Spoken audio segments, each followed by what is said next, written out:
time for the Golden Age History Hall with Gary Golden. Greetings, fellow adventurers, and welcome to the History Hall. The name's Gary Golden, a.k.a. Mr. History, but my friends just call me Golden. I'll be your guide as we travel down the winding roads of history in our search of adventure. Today, the history under discussion is inspired by the Western tale Under the Die Hard Brand by L. Ron Hubbard. Lee Thompson travels from Texas to Montana to see his aging father, one Sheriff Die Hard Thompson.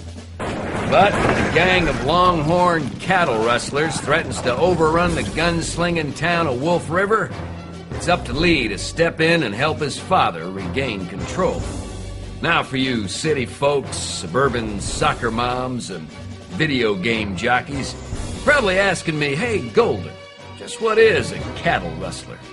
While you're at it, what the heck is a longhorn? Now this is not a longhorn. It's a long-eared jackrabbit. And neither is this. It's a Swiss alpenhorn. Now this is a longhorn.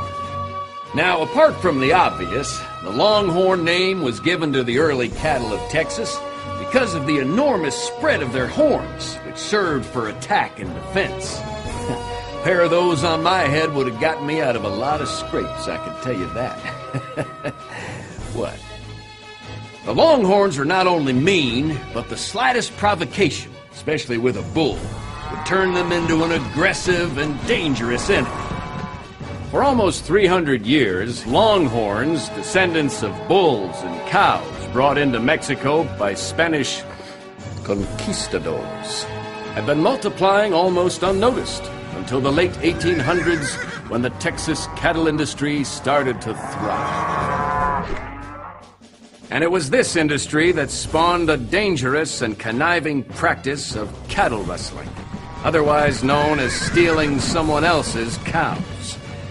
Golden's rule number 1, never take another man's cow. Trust me.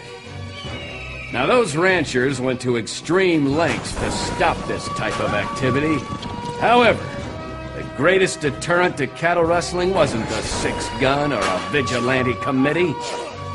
It was the introduction of the barbed wire fence in the 1880s, which limited the rustlers' mobility. Strange but true, this simple device helped keep cows from being kidnapped by conniving cattle rustlers back in the days when you judged a man by his horse and how quick he was on the draw.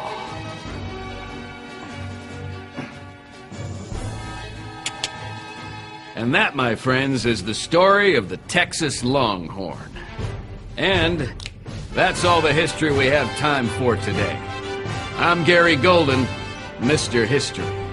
You're welcome back to the History Hall anytime, because there's always a story to tell. For more adventure and to download a free story, go to goldenagestories.com.